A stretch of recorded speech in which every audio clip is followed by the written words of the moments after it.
I would like to welcome all of our supporters, benefactors, artists, staff, the board of directors, and members of the community to the McLean County Arts Center Fall 2020 fundraiser. My name is Dan Galvin. I am the president of the board of directors, and I wanted to say a few words to you before we get started with the program. First, I would like to thank our staff, our executive director, Doug Johnson, as well as the board of directors, and especially the events committee for all the hard work that they have put into the planning and execution of this event. This event is always important to us every year. Our events and fundraising efforts are challenging in the day of COVID, and we appreciate all of your support and participation. Funded through fundraising efforts and the generosity of all of you. The value provided by the Arts Center may be obvious to you all. You all understand, since you are here, that the creations of our community artists are a reflection of our society. The value provided by the Arts Center may be obvious to you all. You understand, since you are here, that the creations of our community artists are a reflection of our society. They enrich our lives and bring people together. And they provide a window for others to see inside others' hearts and understand one another at a human level. Understanding is so critically important as a part of what holds our communities together. So I ask you to consider maintaining your patronage of the center. If you are not currently a member, membership is a great way to get involved. If you are already a member, then thank you for your support. You already know about all of the great events and advantages of our membership. I ask you to please enjoy this event and our speakers this year. I would like to dedicate this event to Sean Gravel. Sean is a past board member and past board president who earlier this year was diagnosed with cancer and passed away suddenly. His wife Carrie and two children, Amanda and Adam, saw Sean's devotion to the Arts Center, and they should know that we are all grateful for his service to our center and to the community. Again, thank you everyone for your participation, for your continued support, and I hope you enjoy our program this year. Welcome, and thanks for joining us. My name is Doug Johnson. I'm the Executive Director of the McLean County Arts Center. We're located in downtown Bloomington in the Cultural District, across the street from the Bloomington Center for the Performing Arts. The McLean County Arts Center is one of the community's great art treasures. We're actually one of the oldest community-based arts organizations in the Midwest, and we can trace our history back to 1888 when we were the Bloomington Sketch Club. We've expanded and changed our programming quite a bit since then. In the early 70s, we became the local arts agency designated by the city of Bloomington, the town of Normal, the county of McLean, and the state of Illinois. And that's a role that makes us fairly unique for art centers. We serve a lot of different functions, both locally, statewide, and nationally. But our primary mission is to serve the residents of McLean County.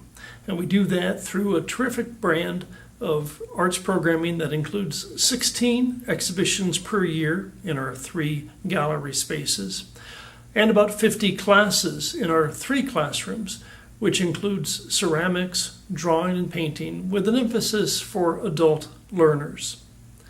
Many people in the community know us primarily for the Sugar Creek Arts Festival, and indeed, a festival that's gone on for almost 40 years now has been a terrific event for us, ending up in the top 100 nationally ranked arts festivals. This year, of course, we weren't able to have our traditional arts festival, and we were able to turn it into something virtual. And we're pretty proud of that. A lot of artists recorded excellent sales, and we had more than 5,000 attendees over the course of the 2 days that we made that event live and virtual. So this evening's program will consist of several segments, including our awards, which go to our members of the year, our business partners of the year, and the Douglas C. Johnson Patron of the Year award winners. And this year it's 2 people. Ultimately, there's a whole lot that has changed this year with the pandemic, and I think we've been able to make some nice responses to it. For a lot of what we do, it's dependent upon having a real experience of coming in and experiencing artwork and meeting artists and taking classes with artists within our space. And we've been able to continue some of that, but a lot of virtual responses have happened in addition to those efforts. And if you've been online and following our Facebook page and our website, I'm sure you've had the opportunity to do a lot of those activities along with us. So we thank you for that. I'll begin by introducing our first award, and that is for our Business Partners of the Year. And that goes to our friends at Busey Wealth Management. Not only have they been long-term supporters of the McLean County Arts Center through sponsorships and gifts, but they've proven to be excellent partners as well. So, without further ado, here's a segment we recorded with the folks at Busey Wealth Management.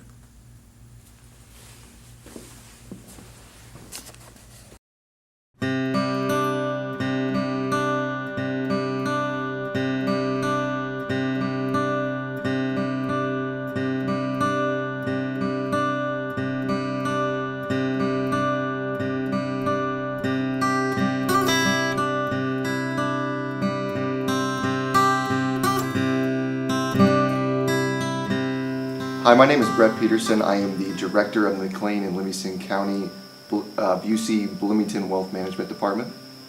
And my name is Catherine Wills. I'm the Private Client Manager and Vice President in our Bloomington market for Busey. We'd like to just take a few minutes and just say how grateful we are for this honor, for this privilege. We've been working with MCAC for a number of years, and to be recognized in this fashion is a great honor. So first and foremost, we appreciate that. Two, I also want to take just a few seconds and just talk about what the MCAC means to, one, Busey, but also the community. It's been around for many, many years. I believe it's since probably well over 100, I believe. And with that in mind, it kind of works in tandem with what Busey has done as well. Busey's been around for about 150 years. So for us to partner and work together makes a lot of sense. The McLean County Arts Center has also been just a fixture and kind of what I would consider a beacon for the arts in Central Illinois.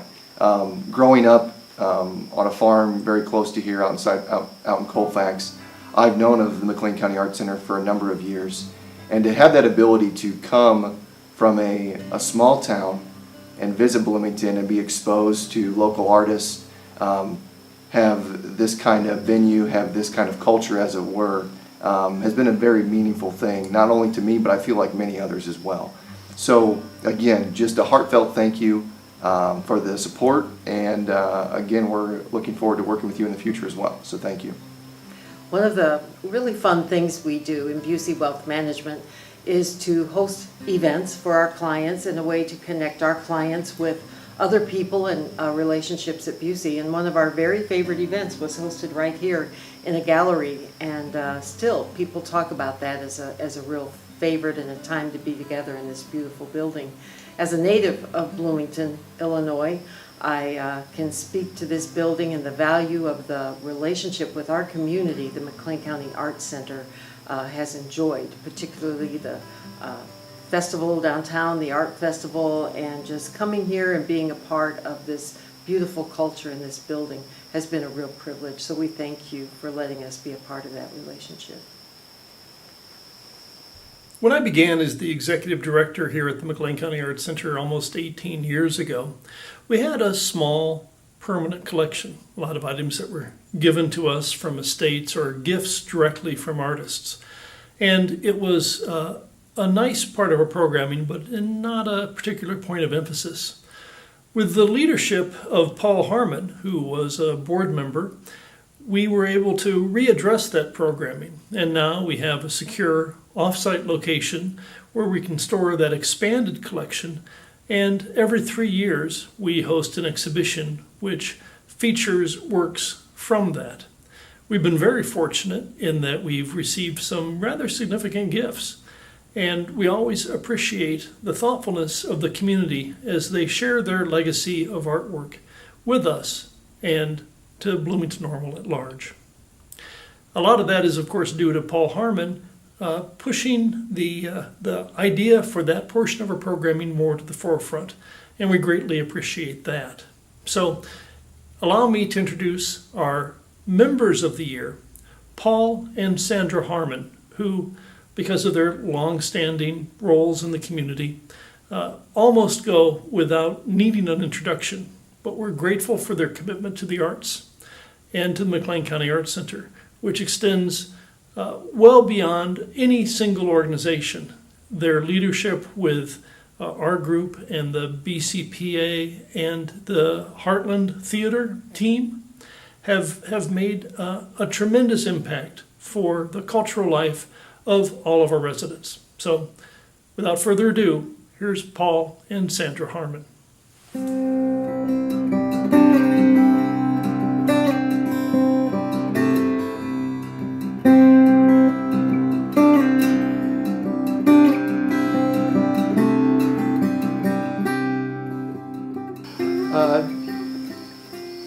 When I graduated from law school in 1968 at the University of Illinois, I was offered a job with the Illinois Agricultural Association, now more commonly known as the Illinois Farm Bureau, in the law department, which also served as the law department for the affiliated companies, including Country Financial.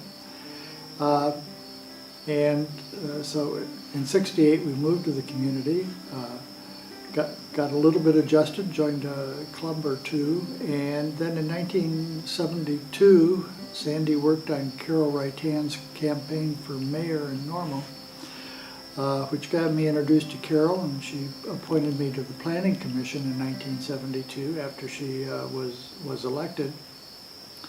And in '76 I ran for the Normal Town Council, and in '85 there had been a change, so there was one 5-year term in there.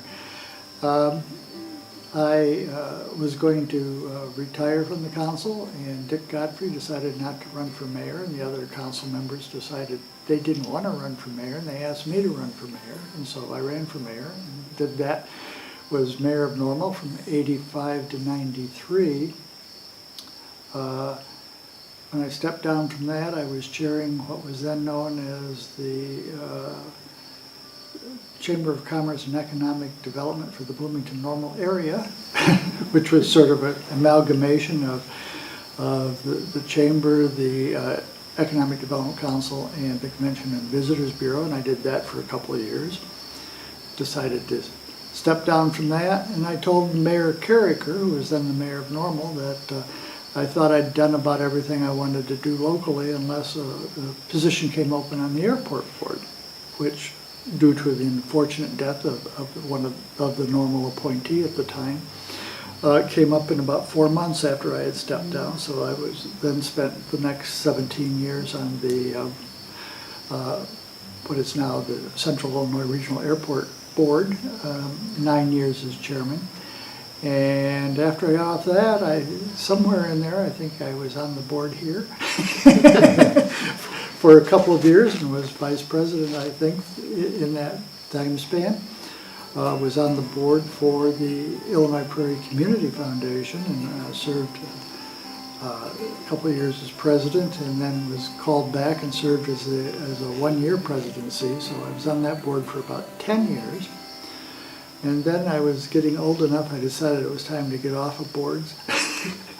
So I serve on various short-term committees involved in community things at the current time, and we belong to some other organizations, but we're still involved, but not nearly to the extent that I used to be.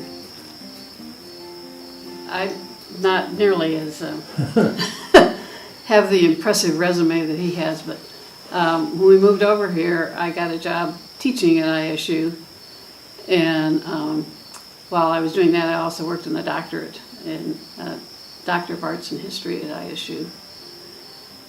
Then, I stayed over there for, 30-some years. But the most, I think, important and interesting thing I did while I was over there was to be part of the committee that developed the Women's Studies program. And I taught U.S. Women's History. That was my special area. I taught other classes as well. But at various times I was interim director of the Women's Studies program, and then I was assistant director and academic advisor. Various times I was interim director, assistant director, and academic advisor for the Women's Studies program while I was still teaching it in the history department. Oh, and then there was a period of a year, 18 months. 18 months, when I served as the interim or acting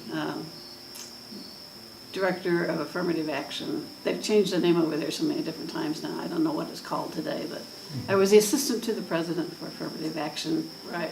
In terms of community involvement, I've been a long-time member of the League of Women Voters. I was president for a year, way back when.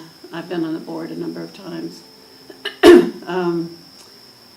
I've been on the board of the Illinois ISU Friends of the Arts organization, president of that for 3 years.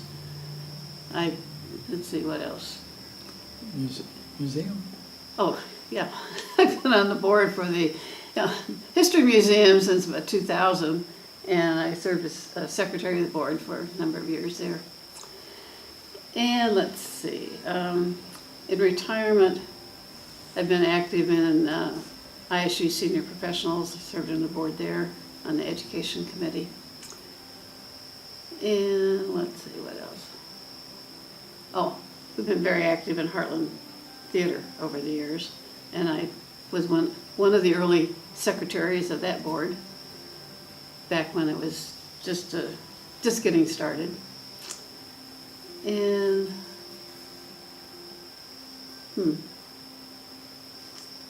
I think that does it. That's an awful lot. Well, there's more, but I can't think. Wow, that's great. In terms of our involvement with the arts, it really started early when we just started on different trips buying art. We like originals, or, they can be prints and stuff, but original kinds of works. And so we've always had that kind of an interest, and locally we, before Heartland Theater even got started, Carol Wright-Han and Rita Kahn invited me over to Rita Kahn's kitchen to discuss what they were thinking about in terms of Heartland Theater. This was when I was mayor. And wanted to know what kind of town support there might be. And I said, well, I'd personally support it. But, there wasn't at that point going to be a lot of town support with the way it was. It was going to be a reader's theater for new plays. So it'd be the first time a playwright could have their play read and see, kind of react to how it sounded. Obviously, Heartland Theater has expanded well beyond that. I've been on a committee for Heartland a couple of times for sort of a long-range looks at things. Sandrick, and she should talk about this, she's on the play reading committee that chooses the seasons. And so we've been longtime supporters of Heartland Theater. We've been longtime supporters of the Art Center here in terms of sponsoring some shows and contributing and that sort of thing over the years, and really find this to be a fine organization for the community. It really gives us something it's not a museum. It really is a sort of a rotating number of shows throughout the year. So it's not a static kind of an organization. And I think that brings an added dimension for the community. Now, personally, I've always thought Bloomington Normal needs an art museum. Other communities smaller than us have nice ones, and so this is my appeal to all of you who might be listening to donate your art to an art museum, which could be part of this organization. No reason they can't have two buildings. We've been very interested in theater over the years and music, that sort of thing. So we've gone to New York many times on the ISU theater trip, visiting various museums and stuff and doing various things in New York. We belong to the Chicago Art Institute, and I don't know how many people know that it is one of the great world museums. The first time we were in Paris, they had books of the Chicago Art Institute for sale, so that was in the 70s. So we've just always just had a general interest in supporting the art, and we are eclectic in our likes. We do not. It doesn't have to be representational, although we end up buying landscapes, which are pretty representational, but it doesn't. But we like Depression art for some reason. We really like Depression art, and a lot of the graphics and stuff from the 20s and 30s really appeal to us. And then I'll think. Okay. Well, as Paul said, art has been very important for us. And in fact, when we were first asked to shelter in place, the two things I wanted the most, art and nature. And so we've over the years purchased catalogs of exhibits that we've been to. And so one of the things I did was pull those catalogs out and just look at the plates, and that made me feel better. Missed coming here for the shows, the openings and all that. Oh, when I was a kid, my folks were very, very active in the local community theater, which was Waterloo, Iowa. And so I've always had an interest in theater, and that's what drew me to Heartland. As Paul said, I'm on the play reading committee now, which we read many, many, many, many plays, trying to pick out a season. And it's very enjoyable. It gets tedious sometimes, but it's really fun. I mean, I'm the only amateur there. The others really have theater backgrounds. So I learned so much just from listening to the discussion on plays. You know, things that I read them for, is this interesting to me? And will it interest our audience? And can we do it? But they see other things that are important, and that helps me in future times when I read the plays. So I've enjoyed that a lot. Let's see, what else? I think Sandra maybe has not mentioned that her the YWCA Women of Distinction Award, Sandra got it for the arts, for the things that she had done in the arts community, and for she's a published playwright, by the way. In an educational journal. I like to say that the award, they changed the names of those awards over the years too, but it was for creative arts and entertainment. So I like to tell people I was neither creative nor entertaining, but I was on a number of boards and committees of our arts organizations, which is why I got it. Well, and I think part of the reason you got it after the exhibit you curated for the History Museum on the Depression. Our next award goes to our Patrons of the Year, and we're fortunate that we have two excellent choices to celebrate. Gay Dolan and Alexis Kalish were longtime board members, both coming in on different times. Alexis has served a couple different stints on the board, But together, they are an incredible powerhouse. Indeed, the fact that we've had these fundraising events at all is a great testament to their dedication and sincere investment in the arts and our community.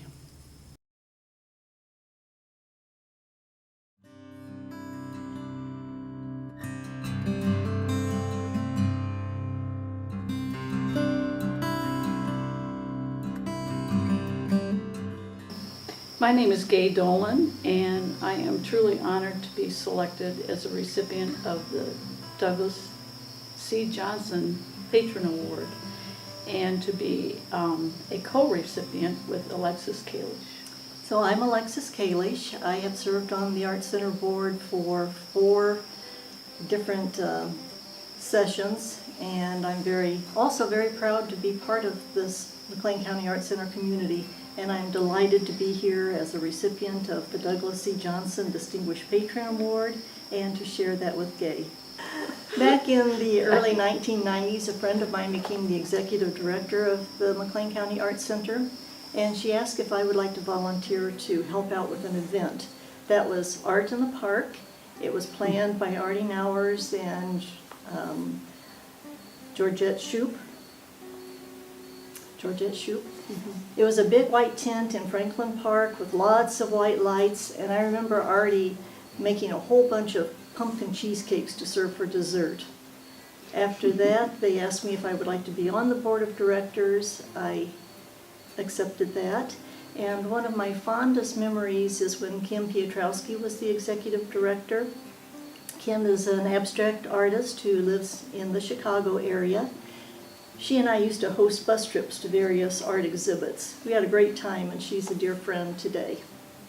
I became involved in the Arts Center about 7 years ago, I believe it was. I got a phone call from a total stranger, and she told me her name was Alexis Kalish, and I said, okay, and you want what?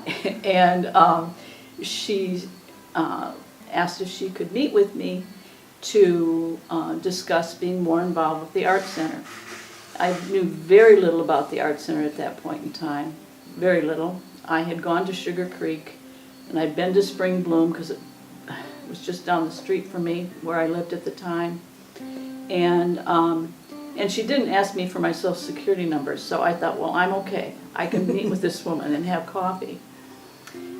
And as I recall it, I mean, she was very organized and had a lot of materials to present to me, ready to go.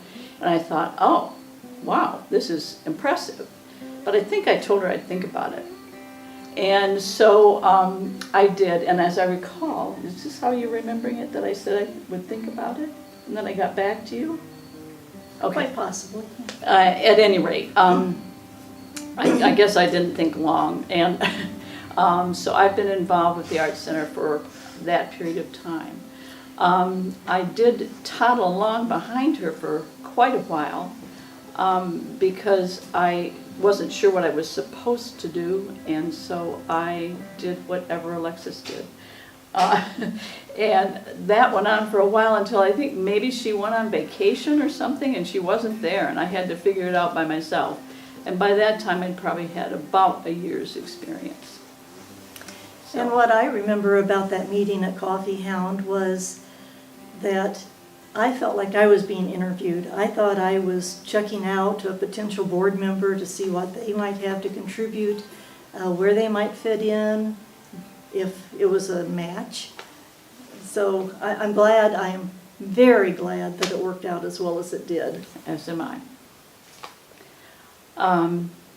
I think one of the most memorable things for me, and I think you can speak to this as well, Alexis, is when, after I'd been on the board for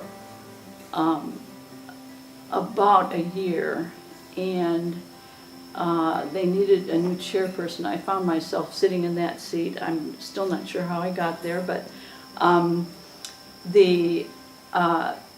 Doug came in and said, we need a fundraiser. This is how I recall it. We need a fundraiser, and we need to come up with something to do this fall. And that was the beginnings of the fall fundraiser. At that point, we kind of had a focus group of a mixture of people, and ideas were spun around the room, and oh boy, I think maybe a former board member, Sue Alexander, came up with the idea of a luncheon, and that everybody else was doing dinners, and why didn't we do a luncheon? And so we started with a luncheon and very little else, and very little time to put it together. I mean, that was probably in April when we made that decision, and we had a fundraiser in one of the first weeks of September, as I recall it. So that was a miracle. So my second stint on the board was, again, about 7 years ago. I was just a step ahead of Gay joining the board at that time. And I think one of the greatest accomplishments of my time these last 6-7 years was development of Creating the Future. And I give Gay a lot of credit for developing that. She was chair of the events committee. She gathered this group of people. Probably none of us had a whole lot of experience in creating events or planning them, but we worked hard, we learned, and we've grown the event. Another thing that I really admire about what Gay has done with this is that the event reflects the Arts Center activity. We highlight the education programs, the exhibitions, the financial is obviously a part of it, promote membership, thank our supporters. And this year in particular, we are doing things to maintain and preserve our historic building. And that brings me to something, one of my favorite experiences of all time was being able to go up into that bell tower with Doug and Lisa and Justin and the summer intern. And I'm glad I did it before I got any older. Brave girl. Something that is kind of interesting in planning for the luncheons and the dinners, Gay and I are both morning people. So usually about 6:30 in the morning, one of us will send the other one an email and we'll start discussing what's going on and decisions that we need to make. And that's worked very well for us. Yeah. We joke that we're kind of joined at the hip, but I think it has been an enjoyable experience. Gay has a lovely home that she often uses to have committee meetings. We look out over her pond in the backyard and all the birds and squirrels and sit at her, as we call it, the kitchen table. Yeah. And it's been an enjoyable experience. One of the things that makes it work, I think, is that we each contribute a different skill set. And if there's something that involves a computer, I go, Alexis, would you like to do that? Or she will volunteer because she knows that in order to meet a time demand that it wouldn't be me to do the job. Well, I love charts. Right, and can produce them very quickly. So, I mean, I do think that's one of the things that's made it work, is that if you team with somebody that you don't always have to be think exactly alike or be have the same interests and abilities, that it can work in a collaborative way without that one being a clone of the other.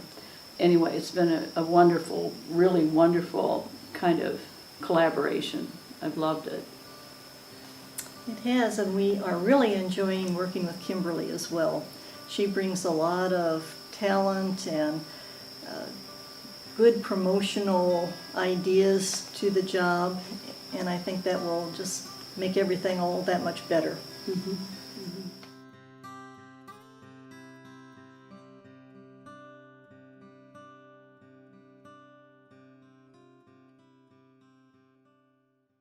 Very interesting times for all of us. And enabling programming to continue during this pandemic has been a major focus for all of us. Like today, while we aren't able to meet together, we're still able to have the opportunity to share with you the projects that are undergoing here and the programming that continues. In the last year, we've had several nice things that have happened. Although Sugar Creek was canceled in its real state, the virtual event continued. We had almost 5,000 attendees, and many artists reported excellent sales. We've been able to begin the work of moving our ceramics program into a new classroom, a space that formerly held our permanent collection. That permanent collection has been moved into an off-site, humidity-controlled, temperature-controlled venue, and that gives us the leeway to expand the very successful program. Additionally, in the last year, we've been the recipient of the personal library of Dr. Harold Greger.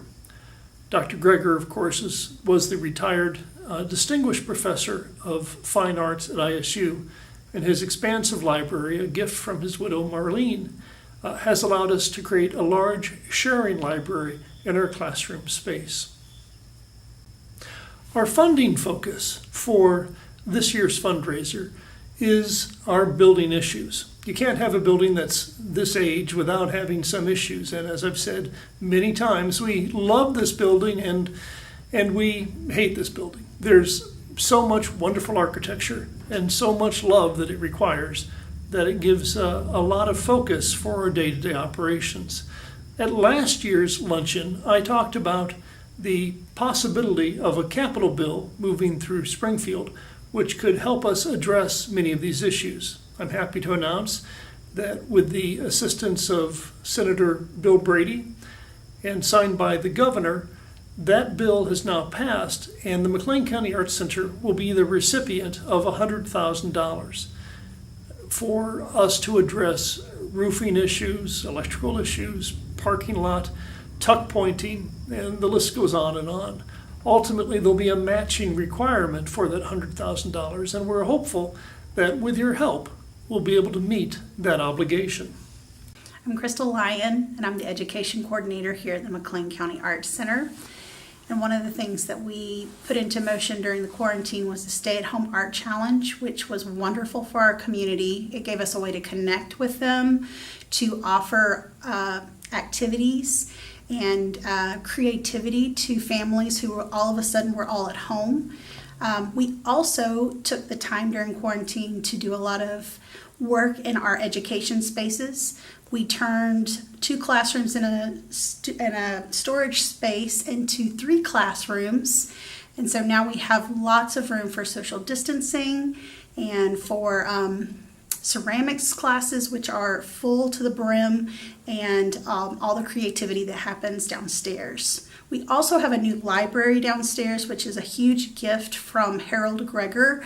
He donated all of his books to the Art Center, and we have this beautiful library downstairs that's going to be a resource for generations to the McLean County area. Hi, my name is Maggie, and I'm the curator at the McLean County Arts Center. When the pandemic hit, we had to reschedule a lot of our exhibitions for the year and push them back next year and even into 2022.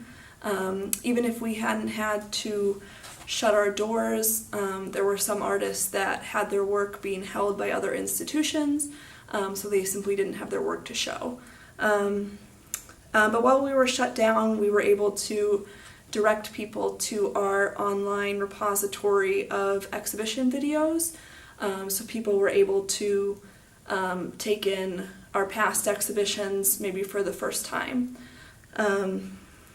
And when we were able to open up again, we had an empty gallery on our hands, so our exhibitions committee had the opportunity to get creative, and we put on a show of our permanent collection with pieces that they selected, as well as our board members.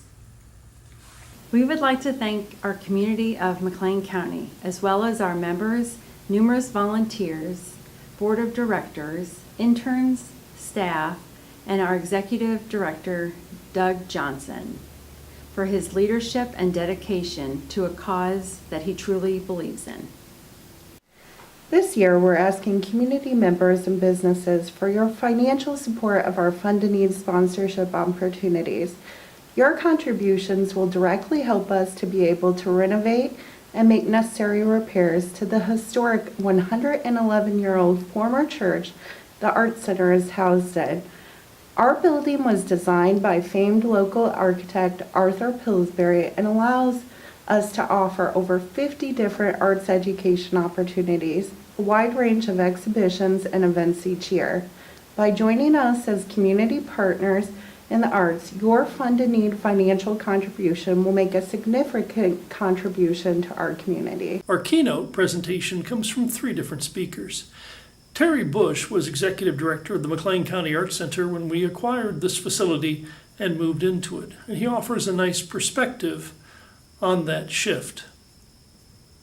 The building was designed by Arthur Lowe Pillsbury, a local architect of significance for many of his constructions, and we're fortunate that this unique building carries that heritage. And you'll see that historian Bill Kemp offers us a perspective on this great architect and his life. And finally, Russell Francois, himself a past board member of the McLean County Arts Center, was responsible for the addition where the staff offices and the Armstrong Gallery now stand. The room I'm in now was actually an alleyway between the church and the parsonage some years ago. And the great success we have with navigating these spaces is due in large part to the wonderful work of Russell Francois. So please enjoy.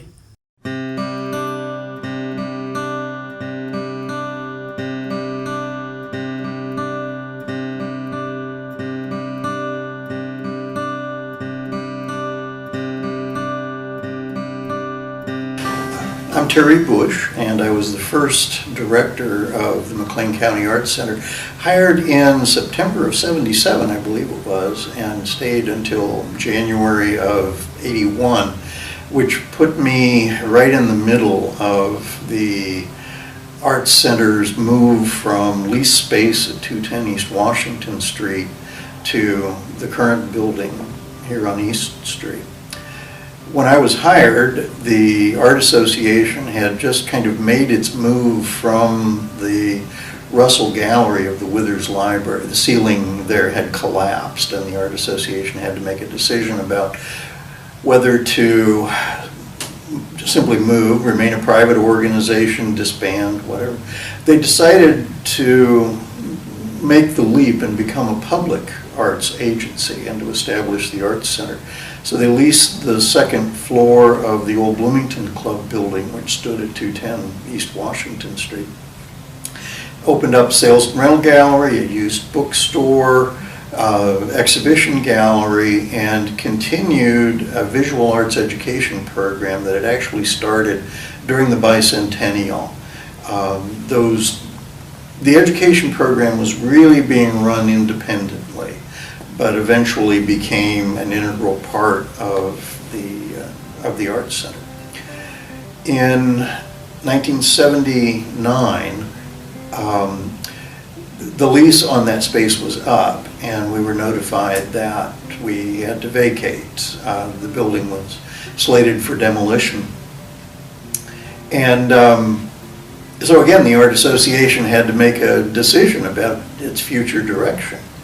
And Nancy Merwin was the president of the association at the time and the chief magician behind all that followed, really, in terms of this building.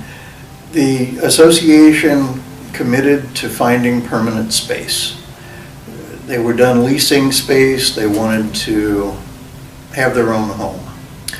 And Nancy knew of this church coming available, and you're supposed to do a full-blown feasibility study before you buy a building, and we just didn't have time for that. My estimate was we could stay in operation for about 6 weeks without generating income from classes and sales and rentals and so forth. And after that, it was going to get really dicey. So we didn't have a whole lot of time to raise money for a capital campaign. Our feasibility study consisted of Nancy and I meeting here and going through the building. And we sat down in the church. It was still in use as a Pentecostal congregation.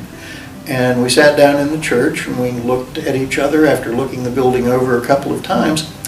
And she said, "What do you think?" And I said, "I think it'll work." And she said, "So do I." That was our feasibility study. She went to work raising money with great success, led a fundraising effort that was quite remarkable. The Merwin family at that time owned the Daily Pantagraph. They are direct descendants of Jesse Fell. They are cousins of the Stevenson family, deep roots in McLean County, and they did an excellent job of involving all of the right people, really, in getting the art center on its feet in its own home. Well, I think the McLean County Arts Center is fortunate to be located not only in downtown Bloomington, the cultural hub of the Twin Cities, but also in this beautiful building connected to Arthur L. Pillsbury, one of the more prominent architects in Bloomington Normal's history, dedicated in April or the spring of 1909.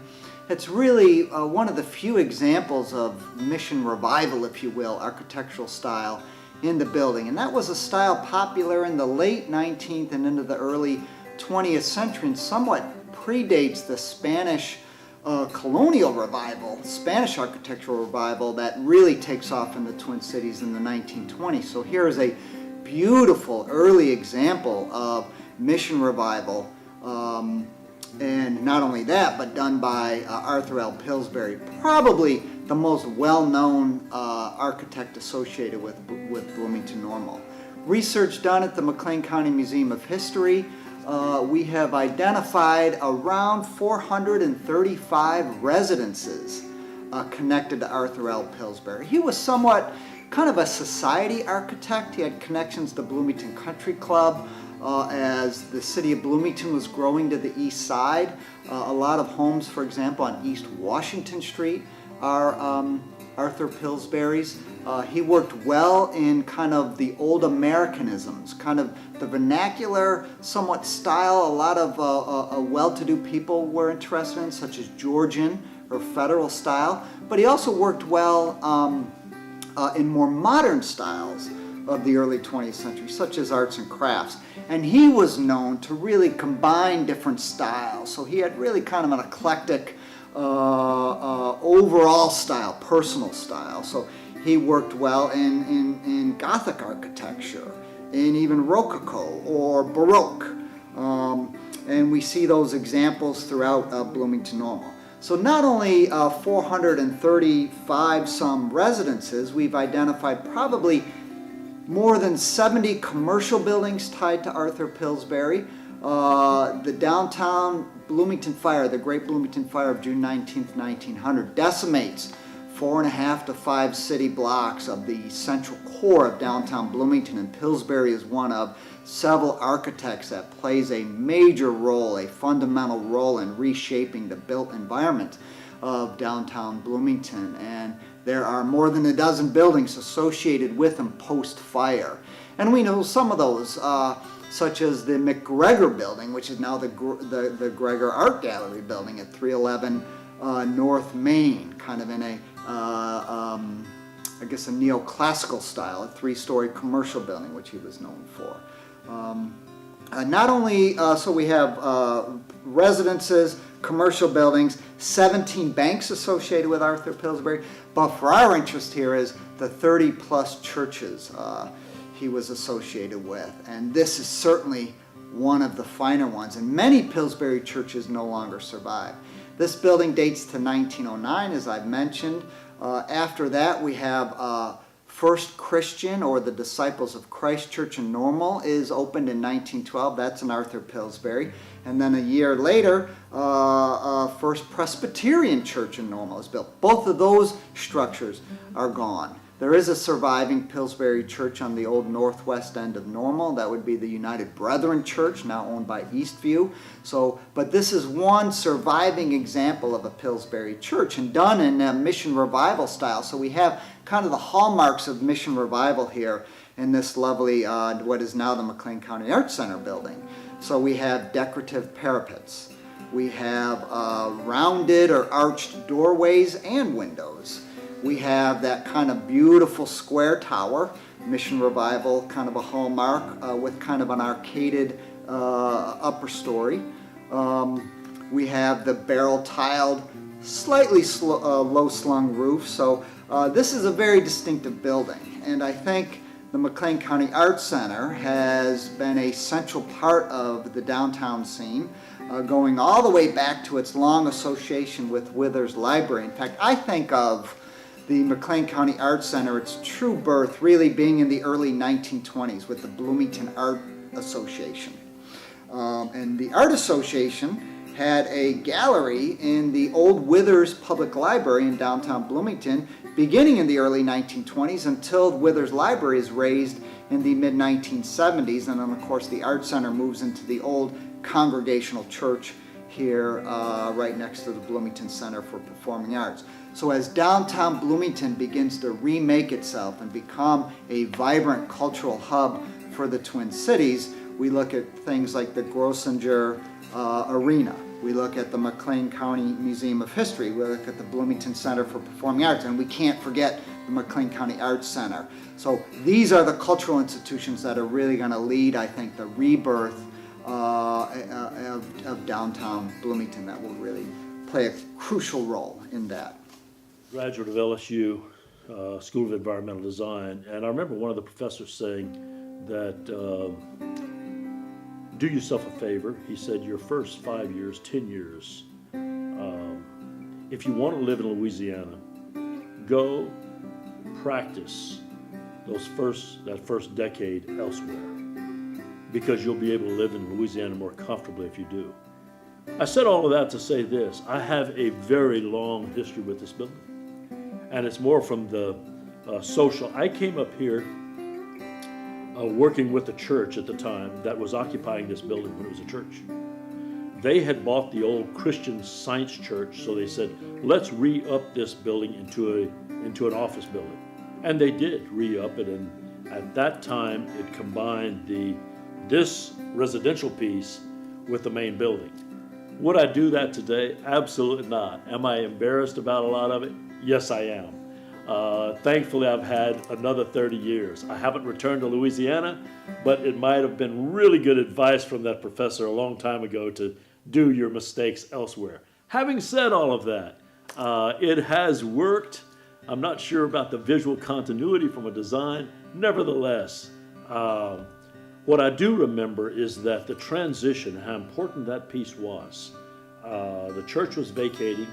They wanted to sell the building, and it was Nanky Merwin at the time that approached, and I'm not sure, I think of course it was Dave, but my understanding, and I stand to be corrected, my understanding was that Dave had lunch with several people that could make this happen and simply said, we would like to see this happen, and it happened. So it was private individuals coming together to further the arts. And I think it was one of the high points whenever the arts purchased the building. All of the glass were stained glass windows that were here were not appropriate for an art gallery. Those were all returned back, I think sold maybe, but for a very low amount, to the original company that still is in existence today in St. Louis that had put the glass in 100 years ago. So that piece about the building, I think, whenever I, as an architect, talk about Pillsbury as an architect, he did fantastic work. Died whenever the Ensenberger building was being redeveloped. in an car accident on his way back from a U of I football game.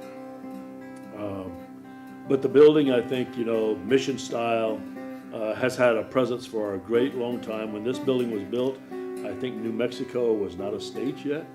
And so, if we just allow the buildings to tell their story, there are great stories to be told. And we often say that, I've been told, as we've worked downtown, that one gentleman said, well, you know what, one architect per building is sufficient. He said, even if it's 100 years later, I'm not certain that they need another architect to do redesign of buildings. I concur in many ways, because I think that as we see new construction go up, so often we are not taking the care today to be quite as design oriented as they were 100 years ago. And so even though I probably rework something that I wouldn't do today, know that Pillsbury's work still shines bright, because you can tell where Pillsbury stopped and I started.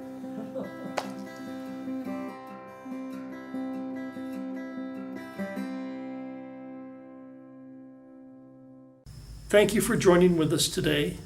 We appreciate your support and your encouragement during these challenging times. If you haven't had the opportunity yet, please take a minute and look at the silent auction. Those items will be closing in a few minutes, and this will be your last opportunity to make a bid. And now, if you'll join with me, we'll cut from this pre-recorded segment to the raffle drawing for the Funks Grove painting. Thank you, and thanks for your support.